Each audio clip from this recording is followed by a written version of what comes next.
Whoever has my baby or knows the whereabouts of my baby, will you please, I'm begging you, please bring me my baby, please. Just 8 hours after she was born, Kamaya Mobley taken. It doesn't matter how we get the baby back, just that we get the baby back. Today, after 18 years, a young woman learns who she really is as the mystery behind her disappearance is solved and the woman Kamaya called Mom is behind bars. This is First Coast News at 6. Well, good evening, folks. Look at this image. What you are seeing is the baby that we all know as Kamaya Mobley, now 18 years old, talking to the woman who raised her. That woman, Gloria Williams, is in jail right now, arrested and charged with taking Kamaya from a Jacksonville hospital when Kamaya was just 8 hours old. And for the last 18 years, this pair has been living as mother and daughter. Tonight, though, all of that is changing. Good evening, I'm Jeannie Blaylock. And I'm Anthony Austin. This news, Jeannie, takes us back to 1998. A baby taken just 8 hours old from UF Health. And tonight, a local family received what you would probably call the news of a lifetime. Kamaya Mobley has been found, and police say the alleged kidnapper has been bouncing from state to state, leaving behind legal issues. Now, this crime just made all of us shudder in Jacksonville 18 years ago. A flash of surveillance video back then, it was just too grainy to help too much. So police back then, all those years ago, you may remember this, telling us, please, everybody, look for a tiny baby. So new that her belly button was still puffed up from the umbilical cord. Now it's time for this young woman that we knew as Kamaya to start a new chapter in her life. And tonight we have every angle of this story covered for you. We begin with our Heather Crawford, and she explains the timeline of events for us. Heather. Anthony and Jeannie, this all started back on July 10th, 1998. It was 7 o'clock in the morning when Shanara Mobley gives birth to her daughter Kamaya at University Medical Center, which is now UF Health. About 3 hours later, a woman posing as a nurse started coming in and out of Mobley's hospital room. She told Mobley that Kamaya had a fever and that the newborn needed to be checked.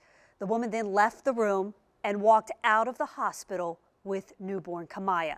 They both disappeared without a trace. That was until last night. And that is when Jacksonville Sheriff Mike Williams says that they got DNA results that proved that a young woman in South Carolina was in fact Kamaya Mobley.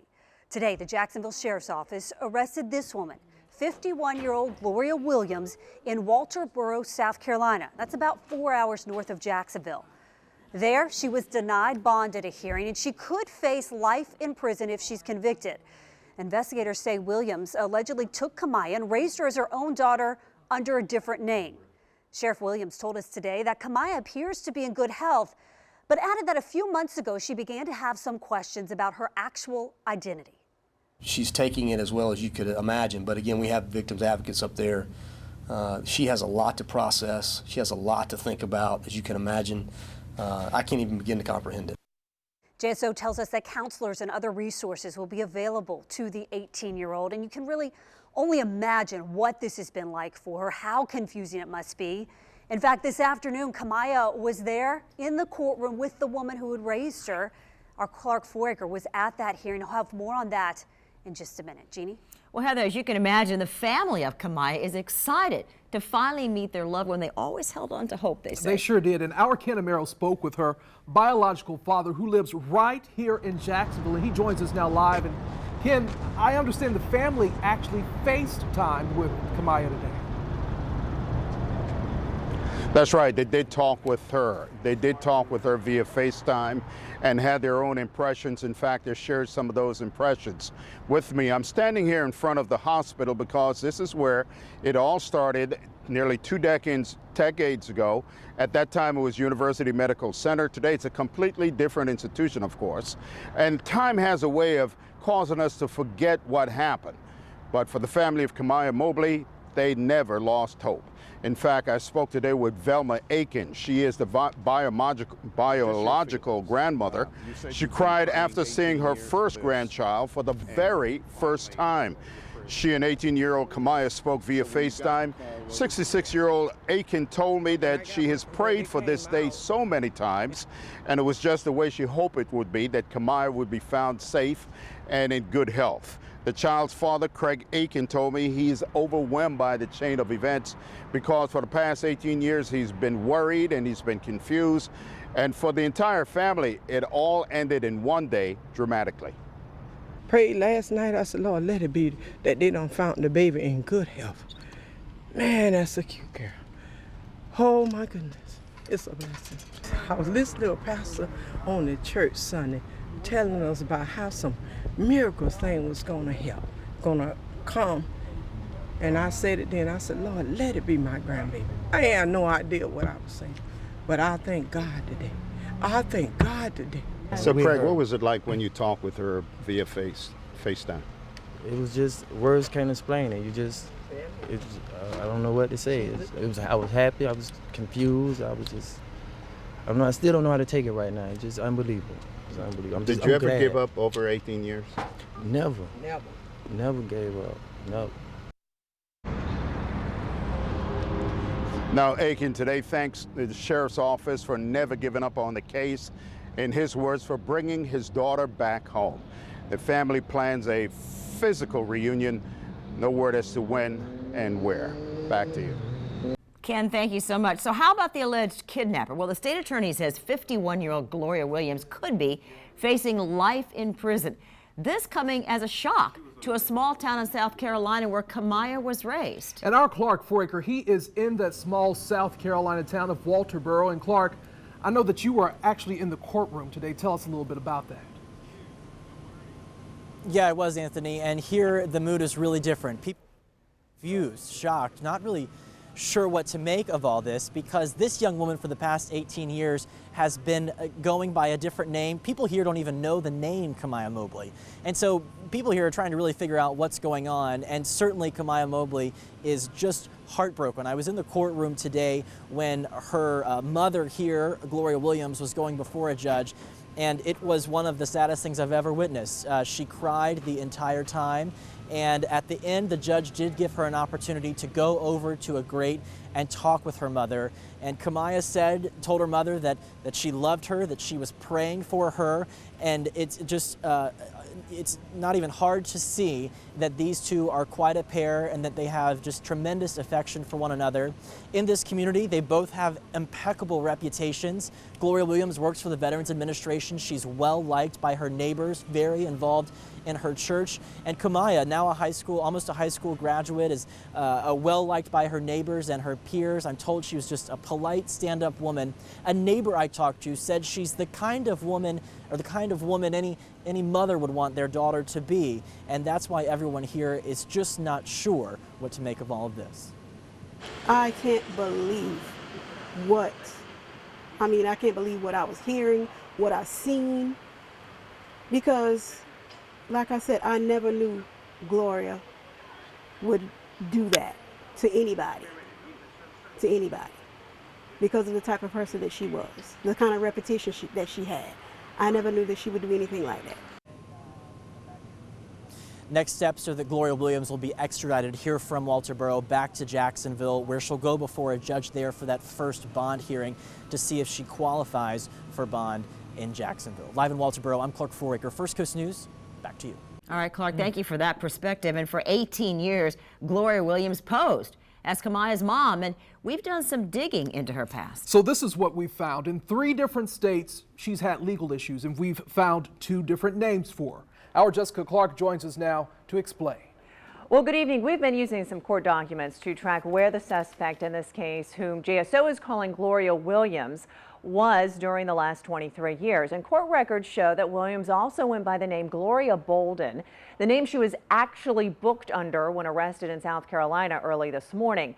Prior to coming to the First Coast, public record software searches indicate that Bolden had some trouble paying hospital bills and had to go to court because of it. Williams had a charge for welfare fraud from Roanoke County, Virginia, and court documents show that was back in 1992, and she entered a guilty plea in 1994. Kamaya then was taken in 1998. But in 2004, 2005, and 2007, records show that Williams aka Bolden, had several issues with apartment complexes in Gwinnett County, Georgia, which is near Atlanta, and she faced civil litigation in each case. And so it appears that the majority of Williams's legal issues center around payment problems, just not able to pay for hospital bills or rent or whatever it may be. Nothing violent in nature. Hospital security has changed dramatically. And Anthony, let's talk more about that now. You know, it really has, Jess. In the past 18 years since this all happened, it's been a dramatic change in security. Absolutely, because you know now if you've walked in, if you've had a baby or somebody in your family has, you can't just walk in any maternity ward. That case changed all this. First Coast News reporter Jason Rantle is in our newsroom with a look at the measures that hospitals around the country now take. Guys, hospital spokespeople we talked to today did not want to get too specific about their added security measures since then so as to not jeopardize that security. But generally, security in hospitals is very strict now. We stopped over at Memorial Hospital. They say their security measures have changed a lot since 1998 and that they evolve continually. They tell me a lot of it has to do with education, making sure their employees know what to look out for. This incident happened back when UF Health Jacksonville was known as University Medical Center. UF Health sent us this statement saying, quote, "As the successor to University Medical Center, we are thrilled that this young woman has been located. We share in the joy of this discovery with her family, the Northeast Florida community, and law enforcement as they celebrate this news. Like most hospitals, we currently have specialized state-of-the-art security measures in place, both personnel-based and electronic, to protect newborns and their mothers." Now, that spokesperson at UF Health tells me those measures include more security guards, matching armbands for mothers and their newborns, and locked doors protected by key cards. Live in the newsroom, Jason Rantle of First Coast News. All right, Jason, thank you for taking a look at those changes for us. Well, there was also a hotline for missing and exploited children created after this case. And Ann Schindler today spoke with the former national director. She joins us now from the Jacksonville Sheriff's Office. Ann. That's right. I'm outside the Jacksonville Sheriff's Office, and today at his press conference, Sheriff Mike Williams praised the Cold Case Squad for chasing down this lead, but in fact the lead started with a tip to a hotline created by Jacksonville attorney Jay Howell. The former director of the Center for Missing and Exploited Children, Howell says they came up with the idea for an 800 line when it became clear they needed to connect with ordinary people. The group also famously started putting pictures of missing children on milk cartons, another form of direct outreach. He says the fact that the tip line led to Kamaya's recovery is particularly gratifying. 30 years ago when we set up that hotline, we would have said that a hospital abduction recovery decades later is, I don't know if that can happen, but we were pleasantly surprised that it has happened. But Howell says in the case of infant abductions, there can be new leads after they turn 18 and have some degree of autonomy or begin to probe their past. But the discovery at that point can be difficult. Because if the raising of the child was healthy and positive and normal, relatively normal, then the child, as you can imagine, has an identification with those people. Not a bad identification. They're regarded as the parents. And in a normal upbringing, that's a pretty strong bond. Do you expect that the center learned today is the case with this? There is a pretty strong bond, but this is not the oldest hospital abduction on record. Jay Howell recalled to me today the case of Carlina White, who was taken from her hospital in New York. She eventually solved her own abduction when she realized that the woman who'd raised her had actually kidnapped her. That woman was sentenced to 23 years in prison, one for each year of the young girl's life. Jacksonville Sheriff's Office, Ann Schindler, First Coast News. And I remember that case. I actually saw a movie about that Carlina White case. Well, our crime analyst, Mark Bachman, says for police to crack this cold case, well, it's quite the feat. He tells me, think about how hard it was to work without a picture. Baby Kamaya was just 8 hours old. They didn't have a picture. And besides, he says, baby's features are not very well developed, as we would know. So police did their best with a sketch. But he says that is virtually impossible to age progress to see what she might look like growing up. And he says, think about the technology police did not have back in 1998. It had what technology back then in 1998? Would they have maybe been able to break the case then? I believe they would. In light of what happened here going forward for the hospitals, they probably had enhanced camera systems put in, and they probably upgrade them routinely. And on top of that, with these parking garages, they have tag readers on cars. They have date time stamps as to when cars come in and come out, if in fact the individual who abducted the child parked in the parking garage at the time. So there would have been a lot more technology that would help and aid in the actual investigation in recovering the kidnapped infant. Botman says it is rare to solve a case when a baby is kidnapped from a hospital. In fact, he says out of hundreds of cases nationwide, probably only a handful are ever solved. So again, here's what we know tonight about this case with Kamiyah Mobley. Yeah, Mobley has been found 18 years later after she was kidnapped from a Jacksonville hospital. And this case, once again, dates back to July 10th of 1998. And today, the Jacksonville Sheriff's Office arrested 51-year-old Gloria Williams in Walterboro, South Carolina. That's about 4 hours north of Jacksonville. Investigators say Williams allegedly took Kamiyah and raised her as her own daughter under a different name. And that 18-year-old, she was actually at the jail today with the woman who she thought was her mother. And we're going to continue to follow this story for you tonight on First Coast News at 11. And you know, when this truly remarkable story broke, when the prayers that many had prayed were answered, when this missing child was found, First Coast News gave you the full story first on air and online. And you can always count on us to be there for you when this next big story breaks, whatever it might be. And to have access to all of our resources, you can download the First Coast News app, you can like us on Facebook, and you can follow us on Twitter. And we'll be right back.